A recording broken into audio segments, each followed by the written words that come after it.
तो hello wrestling fans, pro wrestling से जुड़ी हुई सारी अपडेट्स पाने के लिए आप मेरे चैनल को सब्सक्राइब कर दीजिए। और इस वीडियो में हम बात करेंगे कल हुई मंडे नाइट रॉ के बारे में। रॉ का पूरा रिव्यू करेंगे और बहुत सी ऐसी चीजें थी मंडे नाइट रॉ पे जो बहुत ज्यादा कंफ्यूजिंग भी थी, कुछ चीजें क्रिटिसाइज करने वाली भी थी। और कैश इन फेल के बारे में भी बात करेंगे और विंस मैकमैन डेट पे है इसके बारे में भी बात करेंगे। तो बिना देरी के वीडियो को स्टार्ट करते हैं और रिव्यू की शुरुआत करते हैं। सबसे पहले हुए मंडे नाइट रॉ के मेन इवेंट से, जो कि बहुत धाकड़ था और बहुत ही शानदार था। और इसी मेन इवेंट के ऊपर बहुत सारा क्रिटिसिज्म भी मिल रहा है ट्रिपल एच को या फिर डब्ल्यूडब्ल्यूई को, क्योंकि कैश इन फेल हो गया और कैश इन का अटेम्प्ट जो हुआ था वो यूएस चैंपियनशिप के ऊपर हुआ था। अगर मैं ऑस्टिन थ्योरी के बारे में बात करूं, स्पेसिफिकली ऑस्टिन थ्योरी के बारे में अगर मैं बात करूं, तो उनका तो करियर ही खत्म हो गया इस पूरे कैश इन फेल्ड के इस पूरे अटेम्प्ट के साथ। और अगर आप ऑस्टिन थ्योरी का ग्राफ देखो ट्रिपल एच के राज में, तो 15 लॉसेज उनको मिली हैं और एक आज शायद उनको जीत मिली है मंडे नाइट रॉ पे।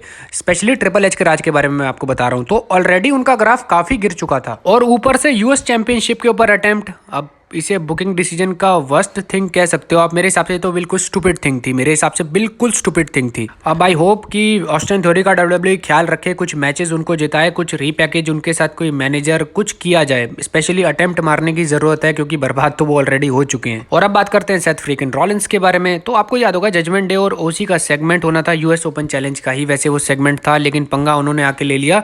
उसी समय प्रोमो के दौरान ही मुझे लग रहा था कि सेथ रॉलिंस में कुछ चेंज हो गया है। ऐसा लग रहा था धीमी धीमी खुशबू सी आ रही है, पॉजिटिव थिंग है, वरना आमतौर पे तो आपको पता ही है सेथ रॉलिंस थोड़ा खतरनाक डार्केस्ट साइड लगती है उनकी। और आपको याद होगा कि पिछले 3 साल से सेथ रॉलिंस हील ही काम कर रहे थे, तो फाइनली उनके लिए एक चेंज आ गया और बहुत ही बड़ा चेंज आया है। और अब बात करते हैं बॉबी लैशली के बारे में। बॉबी लैशली को डब्ल्यूडब्ल्यूई ने क्या बना दिया पिछले 2-3 दिनों में, ये बिल्कुल ही एक नेक्स्ट लेवल था। सीरियसली बिल्कुल ही नेक्स्ट लेवल था। बेचारे मतलब ऑस्टिन थ्योरी को तो बर्बाद कर दिया गया बॉबी लैशली को ऊपर ले जाने के चक्कर में। तो ऑस्टिन थ्योरी तो बर्बाद हो चुके हैं और रही बात बॉबी लैशली की, तो फिलहाल उनकी नजर है सेथ रॉलिंस पर और यूएस चैंपियनशिप पर।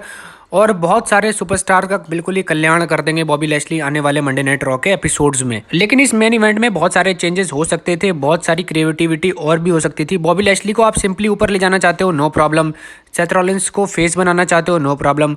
लेकिन ऑस्टिन थ्योरी की कुर्बानी दे दी गई, ये थोड़ा मतलब एक क्रिटिसाइज करने वाला मोमेंट हो सकता है डब्ल्यूडब्ल्यूई के लिए। और इस पूरी सिचुएशन में अगर मैं अपनी राय दूं ना, बिल्कुल पॉजिटिव राय, तो वो ये हो सकती है कि ब्रीफ केस को खराब करने की बिल्कुल जरूरत नहीं थी। बिकॉज रेसलमेनिया सीजन बस अब स्टार्ट होने ही वाला है। ऐसे में रोमन रेंस के लिए एक अपोनेंट आएगा, रॉयल रंबल की तरफ से भी एक अपोनेंट आएगा, लेकिन एक स्पेशल अपोनेंट हमेशा उनके माइंड में रहना चाहिए या फिर डब्ल्यूडब्ल्यूई की गेम में रहना चाहिए, वो होगा एक ब्रीफ केस होल्डर। और आपने ब्रीफ केस होल्डर को पहले ही बर्बाद कर दिया, ब्रीफ केस का यूज भी कर दिया, भले वो फील्ड ही क्यों ना हो गया हो, पर यूज तो कर दिया।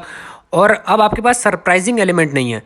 जो भी चीज़ें होंगी वो ज़्यादा प्रेडिक्टेबल होंगी। अगर मान लीजिए कोडी रोड्स आते भी हैं और वो रॉयल रंबल को जीतते भी हैं, तो सिंपल थिंग है, एक तरफ हीरो है एक तरफ विलन है। तो मेरी नज़र में बिल्कुल एक स्टूपिड थिंग थी ऑस्टिन थ्योरी का ब्रीफ केस एटलीस्ट फील्ड करवा देना। मतलब यूज़ भी ना करवाते, कोई बात नहीं, चल जाता, किसी और को पकड़ा देते, वो हम देख भी चुके हैं पहले, वो भी चल जाता। लेकिन फेल भी हो गया, यूएस चैंपियनशिप पे अटेम्प्ट भी हो गया, मतलब कुछ अलबेला ही हो गया, कुछ अलग ही हो गया। तो बिल्कुल स्टूपिड थिंग है। और इस स्टूपिड थिंग का थोड़ा सा मजा हमारे मॉडर्न डे रेसलिंग गॉड और former money in the bank winner Baron Corbin ने भी ले लिया। और बैरन कॉर्बन ने सिंपली लिखा है, Austin Theory welcome to the club, we are a special group led by John Cena.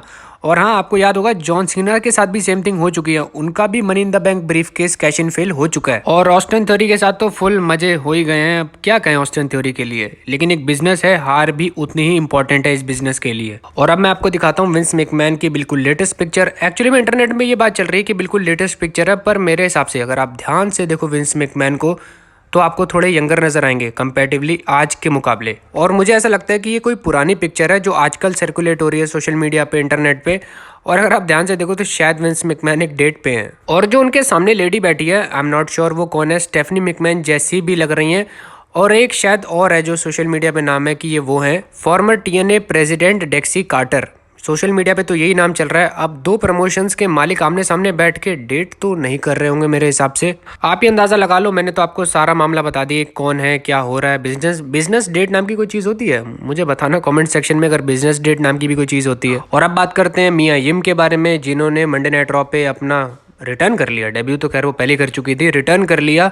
और उन्होंने रिया रिप्ली पे बहुत ही बुरा अटैक किया था, कैंडो स्टिक से अटैक किया था। और इसके ऊपर रिया रिप्ली ने मिया यिम को वार्निंग भी दे दी है। और वार्निंग क्या है वो आप देख लो स्क्रीन पे। Shaky, I like it, but you will regret for this. मतलब पछताएंगी मिया ये रिया रिप्ली का ऐसा कहना है, और किस तरीके से पछताएंगी ये आपको अगले मंडे नाइट रॉ के एपिसोड में पता चल ही जाएगा। पर एक चीज थी, पूरे मंडे नाइट रॉ के एपिसोड में जितने रिटर्न हुए या जितने फैंटास्टिक बेस्ट स्पॉट थे, जो भी था, मतलब स्पाइसी मामला जो भी था, उसमें क्राउड का रिएक्शन बहुत हल्का था, और क्राउड के रिएक्शन से ही एक अच्छा मोमेंट, बहुत ही अच्छा मोमेंट बनता है। तो डब्ल्यूडब्ल्यू को इसके बारे में भी थोड़ा ध्यान देना पड़ेगा, कुछ सरप्राइजिंग एलिमेंट हमेशा रखना पड़ेगा डब्ल्यूडब्ल्यू को, तभी क्राउड हमेशा एक इंटरेक्ट कर पाएगा सुपरस्टार्स के साथ। और इसके अलावा मंडे नाइट रॉ पे एक और चीज अनवील की गई थी, वो था 30th anniversary of Monday night raw, जो कि एक स्पेशल शो होने वाला है, और इसकी डेट है रॉयल रंबल से एक हफ्ता पहले की, यानी 23 जनवरी 2023 की। और ये शो का वेल्स फार्गो सेंटर में फिलाडेल्फिया में, और ये शो मतलब बहुत ही शानदार होगा, क्योंकि आपको याद होगा 25th एनिवर्सरी थी जब मंडे नाइट रॉ की, तब भी डब्ल्यूडब्ल्यू ने बहुत सारे चैंपियनशिप मैचेस, बहुत सारे बढ़िया बढ़िया सेगमेंट, इवन अंडरटेकर को भी बुलाया था। और अब देखने वाली बात होगी कि इस बार क्या होता है। मेरे हिसाब से कुछ मेगा ही होगा, कुछ इंटरेस्टिंग भी होगा, और स्पेशली रॉयल रंबल से एक हफ्ते पहले मंडे नाइट रॉ का एपिसोड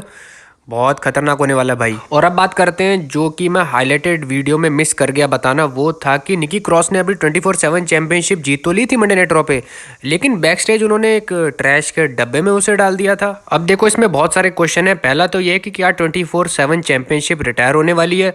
वेल, अगर मैं इसका क्वेश्चन का आंसर दूंगा तो मेरे हिसाब से 50-50 है, हाँ भी और ना भी। फिलहाल के लिए ऑफिशियली जो डब्ल्यूडब्ल्यू की वेबसाइट पे शो हो रहा है, वो 24/7 चैंपियनशिप अभी भी एक्टिवेट है, रिटायर का कोई ऑप्शन नहीं है।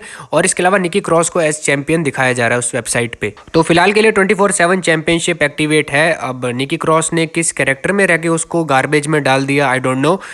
पर अगर इसको रिप्लेस कर दिया जाता है, मतलब कि 24/7 चैंपियनशिप को एक मिड गार्ड वुमेन्स टाइटल में रिप्लेस कर दिया जाता है, तो इसमें किसी को कोई इशू नहीं होना चाहिए मेरे हिसाब से, और बहुत सारी वुमेन्स को इससे बहुत बड़ा फायदा भी होगा। आप टाइटल पिक्चर में अगर होगे तो आपको अच्छा खासा एक्सपोजर मिलेगा, अच्छी खासी हेडलाइन मिलेगी, अच्छा खासा टीवी टाइम भी मिलेगा। और हाँ, निकी क्रॉस जीती तो सही और उन्होंने गार्बेज में डाल दी चैंपियनशिप, वो बात अलग है, लेकिन डेना ब्रुक हारी भी हैं, और इसका भी स्टोरी लाइन से एक सीधा कनेक्शन है। तो मैं आपको बता दूं कि डेना ब्रुक ज्वाइन करने वाली है फेस टीम को अगेंस्ट डैमेज कंट्रोल, क्योंकि उनके साथ है निकी क्रॉस, और यहाँ पे मामला बनेगा 4-on-4 का। और एक स्पॉट अभी भी खाली है दोनों पार्टीज की तरफ से। एक्चुअली में 2 स्पॉट तो फेस टीम की तरफ से खाली थे, लेकिन डेना ब्रुक एक को भर देंगी, और एक स्पॉट इधर खाली है और एक स्पॉट उधर भी खाली है। और अगर आप देखो तो डेना ब्रुक बड़ी ही प्राउड चैंपियन थी, और निकी क्रॉस ने वही चैंपियनशिप गार्बेज में डाल दी, तो एक स्पार्किंग मोमेंट क्रिएट कर दिया डब्ल्यूडब्ल्यूई ने सिर्फ वॉर गेम्स के लिए। और हाँ, मैं आपको बता दूं कि 5-on-5 मैच एक मेल वाला भी होने वाला है, जिसमें ब्लड लाइन भी हो सकती है, और भी बहुत सारे सुपरस्टार हो सकते हैं। मैंने इसके ऊपर एक अलग से पूरी वीडियो बनाई थी, आप लोगों को मैं डिस्क्रिप्शन में लिंक दे दूंगा, आप जाके उसे देखना। और मैं ऐसा क्यों कह रहा हूँ कि ब्लड लाइन की ही इन्वॉल्वमेंट होने वाली है वॉर गेम्स में, और भी बहुत सारे सुपरस्टार्स इन्वॉल्व होने वाले हैं, एक बहुत बड़ा ग्रुप भी आने वाला है। तो मैंने अच्छे तरीके से एक्सप्लेन किया कि क्यों होने वाला है, कैसे होने वाला है, तो जाके वीडियो को ज़रूर देखना।